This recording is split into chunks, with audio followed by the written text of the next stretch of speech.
tough. It requires work. It requires, to think and act in moral ways, and oh, that's just too much trouble. I wish there was a halfway, stage.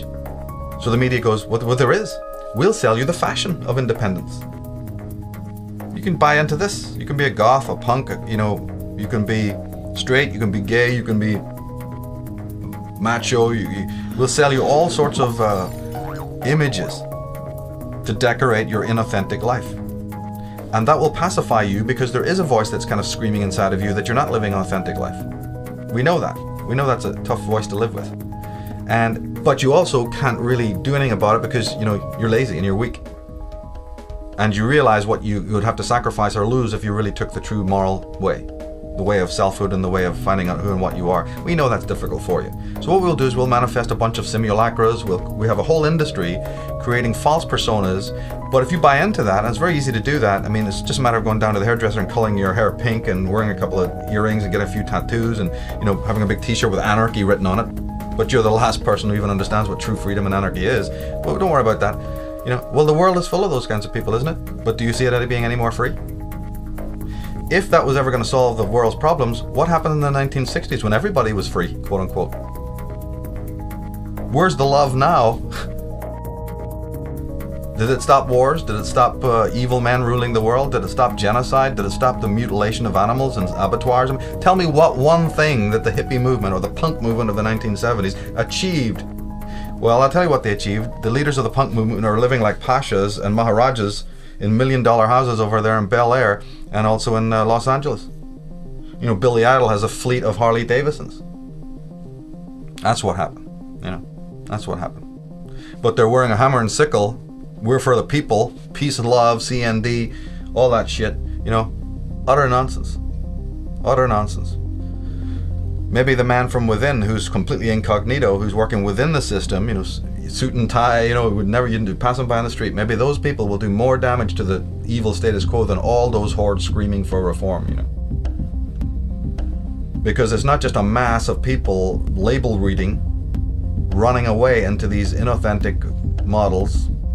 It's a small group of educated people, dedicated, passionate, absolutely zero tolerance for the lie, who are from all walks of life, who have spiritually, most importantly, that they are spiritually adept, that they understand what knowledge is. They have reverence for knowledge. They're not just trying to gain knowledge. Any idiot can do that. Gaining knowledge, well, God, the schools are full of it.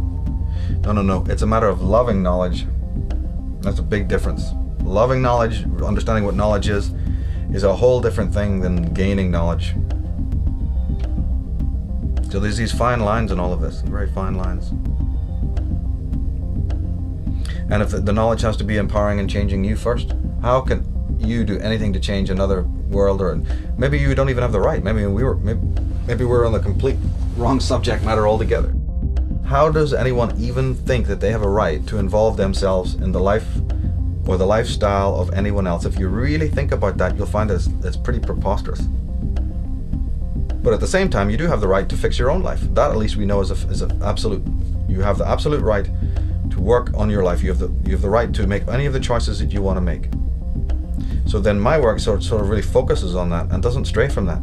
If it is true that the Illuminati, the child molesting priests, the Templars, and all of these people, what would we think if it is proven or found out that each and every one of these people has the perfect right to do what they are doing, and that you in fact have really no right to tell them or anyone else what to do? What happens if that turns out to be the spiritual law, and that the only thing that you have the right to do is to change your own life regardless of what anybody else is doing? Well, then we have a problem, because the whole world is running around doing exactly the opposite. Everyone's running around fixing all of these other people and waving placards and getting reforms and getting to change this and do that, or we'll lock you up, and society will go through these cycles in which you have a little bit of good, a little bit of bad, a little bit of dark, a little bit of light. And yet the real work is about you taking care of your own house, your own garden. And if everybody did that, unseen forces would come to aid. Man would, like Vernon Howard said, we can accept that God can become man to save man, but we can't accept that man can become God to save himself. It's one of the most powerful statements I've ever heard. And so what is that dependency in human beings that makes them refute that? We know that everyone listening to the sound of my voice is going to refute that. No, it's Jesus who's meant to do it. Muhammad, Allah, what are you talking? Oh, that's all that humanist stuff. Man being his own God. Oh, satanic evil. So we already know that, you know, that's not a common held theory. But wait a minute. What then is the motive that makes people refute that statement? Before we get into what they're into, you're a Christian. Why would you feel motivated to not accept that man is his own savior? I'm very interested in that. I'm very interested in as to why you, not the cult, not the clan, not your guru, why you would, you know, have a problem with that. What's in your psychology that has made you in the 20 years of your life, or the 25 years of life, or the 40 years of your life, not have enough brain cells to realize, my God, that's the bottom line.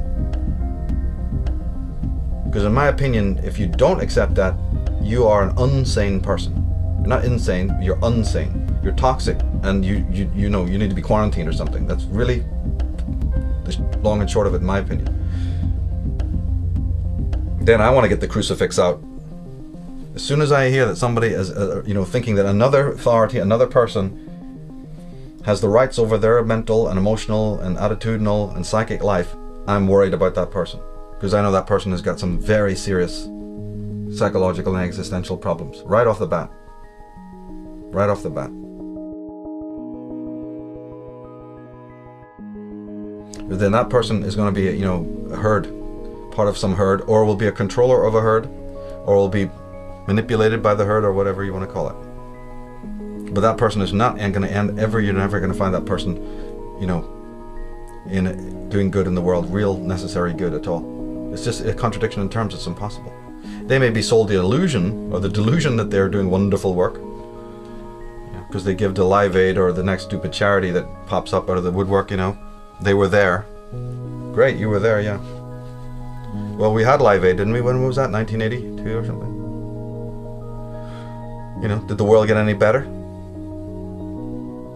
No, all that happened is a Bono and Geldof got on their best clothes one day and walked off down there to Buckingham Palace, got on their bony knees and said, thank you, Mom, for their little award. Okay, that's what happened. And their kids will go to good schools, and they will have, you know, $1 million hotels, and they'll have the best time of it, because they're sellouts. They're people who sold out, or were already working for this cult of Dionysus, people's champions, in order to lead you away, just like in the Monty Python Meaning of Life. Follow Andre, the waiter. He's got something to show you, so you go up down some streets, over here, up some alleyways, come on, through a bunch of parks, take you on a 15-minute tour nearly there now, to show you something. See that? It leaves you up in an empty field. Much of a philosophy, I know. Fuck you. And then gets angry with you. Fuck off. You don't think it's very much. Don't come following me. Yeah. So keep on following Andre. That's what every guru, every priest, every politician is telling you. It's all tomorrow. Every scientist, you're going to have it tomorrow. You're going to have it tomorrow. You can't have it today, because we don't live in the now. We live in tomorrow's world. Tomorrow doesn't even their own science proves it doesn't. Tomorrow doesn't exist, but they're going to tell you it all exists in tomorrow. So the fundamental line is: discover that there's a hidden hand, mind controlling the world, operating to keep you down. Understand that you are a participant in that, because you are allowing those hooks into your flesh.